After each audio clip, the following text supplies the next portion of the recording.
Right. ఒక సదాలక్ష్మి గారు, ప్రస్తుత రాజకీయాల్లో మహిళలకు అంత ప్రాధాన్యత ఉందంటారా? మనం చూస్తూ ఉంటాం చాలా సందర్భాల్లో ఆహ్, ఏదో ఇవ్వాలి ఆ మహిళలకి అన్నట్టుగా కొన్ని పదవులు ఇస్తూ ఉంటారు కానీ, అవి ప్రాధాన్యత లేనివి, లేకపోతే వాళ్ళపైన వీళ్ళే అజమాయిషీ చేసే పరిస్థితి కనిపిస్తూ ఉంది రాజకీయాల్లో.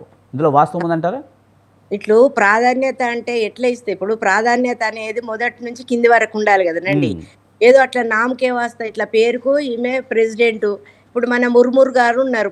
మన ఆమె. ఆమెకి ఏమున్నదండి? ఆమె చేతిలో ఏమన్నా ఉన్నదా? ఒక అత్యాచారం జరిగినా, ఒక మహిళపై దాడులు జరిగినా అసలు ఒక్క మాటన్నా మాట్లాడుతున్నారా ఆ మేడం గారు? హ్మ్. అంతా వీళ్ళే కేంద్రంలో. అంటే ఒక ప రబ్బర్ స్టాంప్‌లాగా, ఒక మైన బొమ్మలాగా కూర్చోబెట్టిర్రు ముర్ముర్ గారిని గాని ఆమెకి ఏ అధికారాలు లేవు.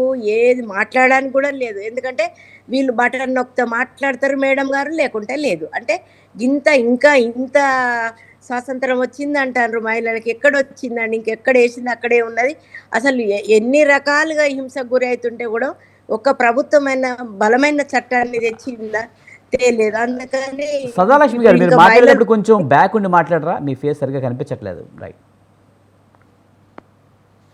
ఇంకా పూర్తిగా మనకు స్వతంత్రం వచ్చిందని మేము అనుకోవట్లేదు. ఎందుకంటే 33% రిజర్వేషన్‌లో వెనుకబడే ఉన్నాం.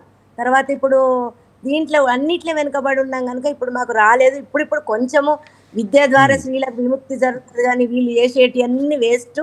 తర్వాత ఎవరి నాయకత్వం ఉంటే ఇప్పుడు మహిళల నాయకత్వం దేవాలంటున్నారండి. అంటే హ్మ్. అంటే ఒక చిన్న ఉదాహరణ ఇప్పుడు ఆమె వచ్చింది మీనాక్షి నటరాజన్ వచ్చిండ్రు.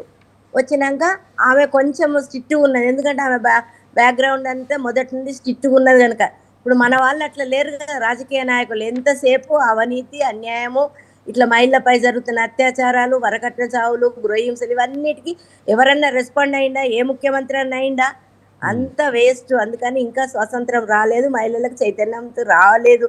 చైతన్యం రావాలంటేనే విద్య ద్వారా తప్ప వాళ్ళకి రాదు. ఎందుకంటే వాళ్ళకి కనీసం ఇప్పుడు కొంచెం బయటకొచ్చినంలే మహిళలం. ఇప్పుడు పదవులిస్తాన్రేంది వాళ్ళు కానీ మాట్లాడబట్టే సదాలక్ష్మి గారు, మనం చాలా సందర్భాల్లో ఈ మధ్యకాలంలో చూసాము రాజకీయ నాయకులే ఆ పార్టీలో ఉన్న మహిళల పట్ల కొంచెం ఏమంటారు, అత్యాచారాలు చేస్తున్నారనో లేకపోతే ఇబ్బందులు పెడుతున్నారనే వార్తలు మనం తరచూ వింటూ ఉన్నాం.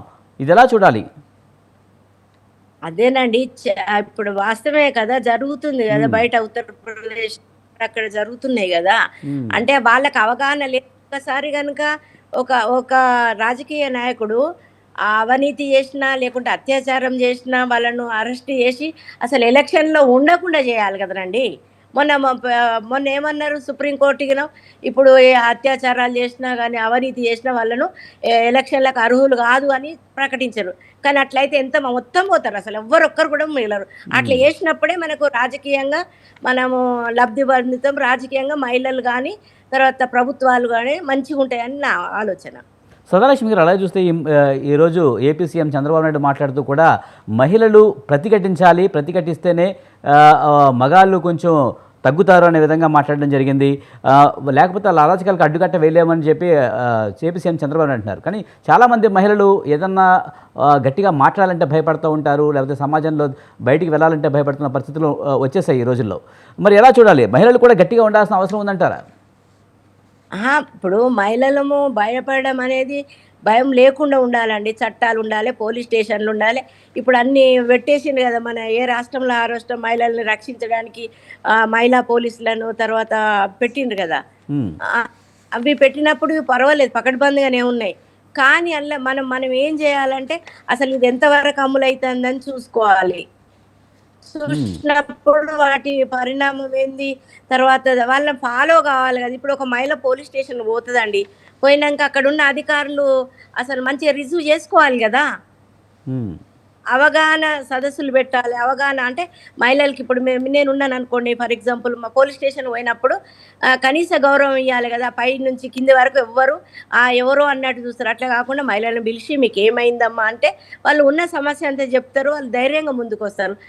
అట్లాంటి సెన్సిలైజేషన్ చేయాలి. లేకుంటే వాళ్ళకి అవగాహన కల్పించకపోయినప్పుడు వాళ్ళకెట్లా తెలుస్తది అండి? ఇప్పుడు హ్మ్. టీవీలో ఉన్నాయనుకోండి, టీవీ రోజు చూస్తారు వాళ్ళు.